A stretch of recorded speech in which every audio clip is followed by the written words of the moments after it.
Bonjour à tous. Prochaine vidéo.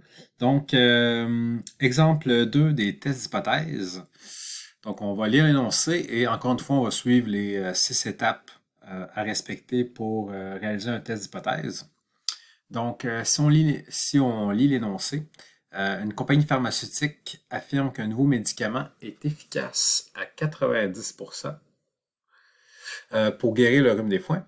Un pharmacien remet en doute le pourcentage d'efficacité et croit qu'il est inférieur. 200 personnes affectées par le rhume des foins sélectionnées au hasard l'ont essayé et 176 d'entre eux ont été guéris. Au niveau de signification alpha égale à 10%, peut-on conclure que la proportion de personnes guéries par ce médicament est aussi élevée que le fabricant le prétend? Ici, première des choses, on est plutôt en train de parler de proportion. C'est clairement indiqué dans la question et on utilise des pourcentages, qui est souvent une bonne indication. Première étape, on va devoir formuler les hypothèses. Le H0, comme on l'avait déjà mentionné, c'est le statu quo, c'est ce qui est obtenu par une référence.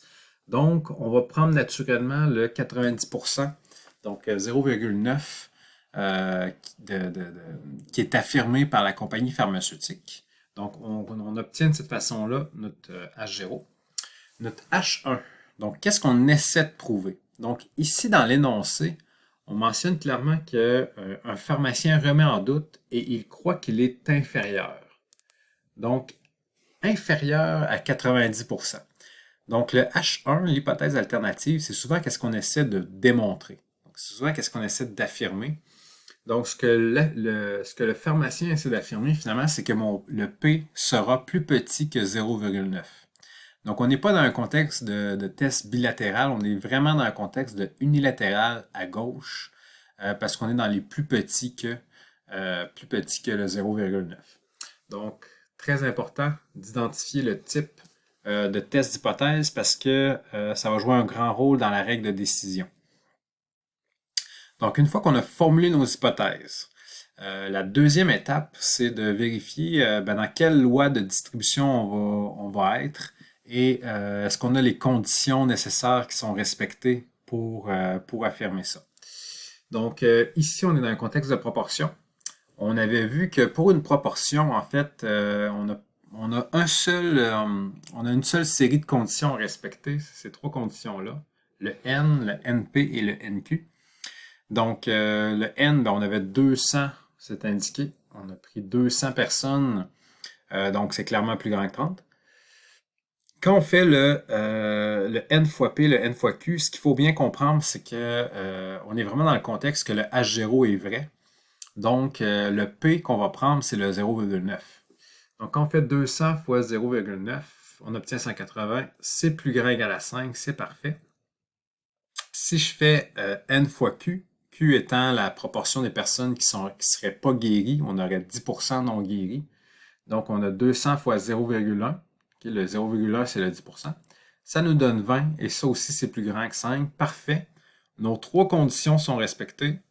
Théorème central limite.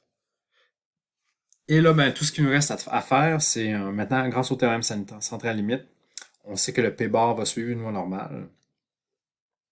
Une loi normale qui a deux paramètres. Donc, la moyenne des P-bars par le théorème central limite, on sait que ça va être le P, justement, 0,9.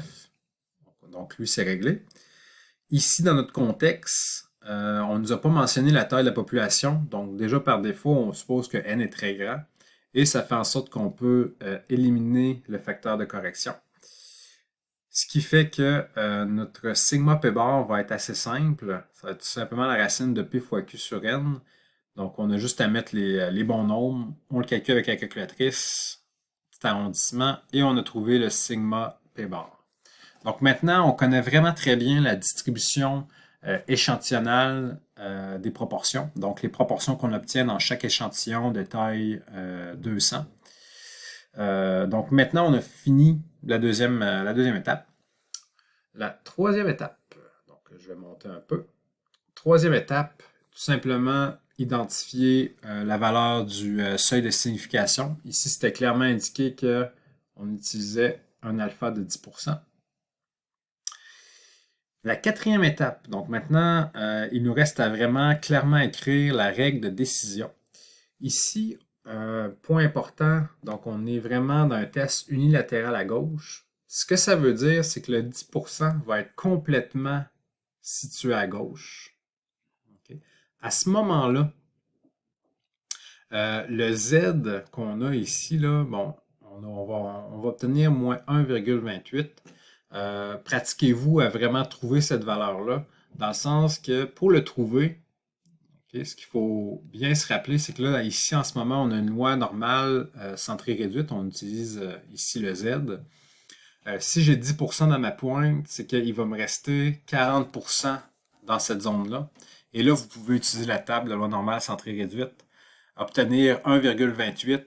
Et étant donné qu'on est à gauche du zéro, ben, on va mettre un négatif. Donc ça, c'est super important d'être en mesure de le faire. Donc on a le Z alpha, le moins Z alpha finalement, qui est moins 1,28. Ce qu'on comprend, c'est que la zone de rejet est complètement dans la pointe.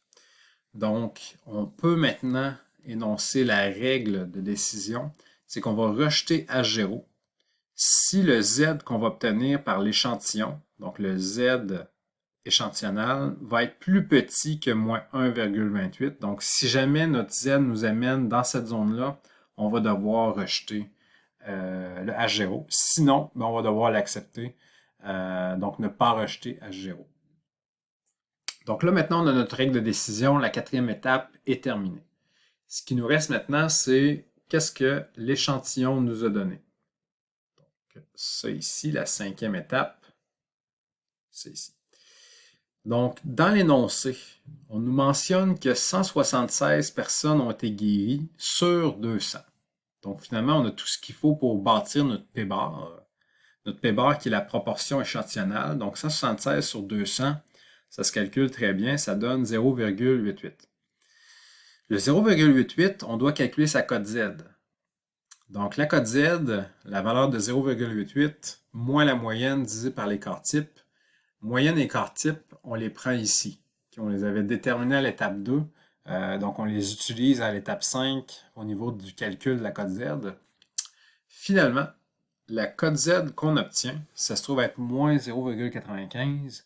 Le moins 0,95, ben, si on regarde bien le graphique qui a été fait, en fait, on est au-dessus du moins 1,28. Donc, on n'est pas dans la zone de rejet, on est dans la zone de non-rejet de H0.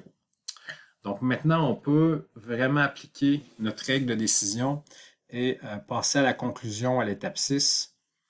Donc, étape 6, notre conclusion. À un niveau de signification de 10%, on ne rejette pas H0 car le Z échantillonnal qu'on a obtenu était supérieur à moins 1,28. Et là, on revient dans le contexte. Donc, dans notre contexte, ici, on était dans le contexte de la performance d'un médicament et on remettait en doute l'énoncé du fabricant. Ben, ici, l'affirmation du fabricant semble exacte. Donc, le pharmacien n'a pas raison de croire avec les conditions actuelles que le fabricant lui a menti. Donc, ça termine le deuxième exemple des tests d'hypothèse. Donc, c'est terminé.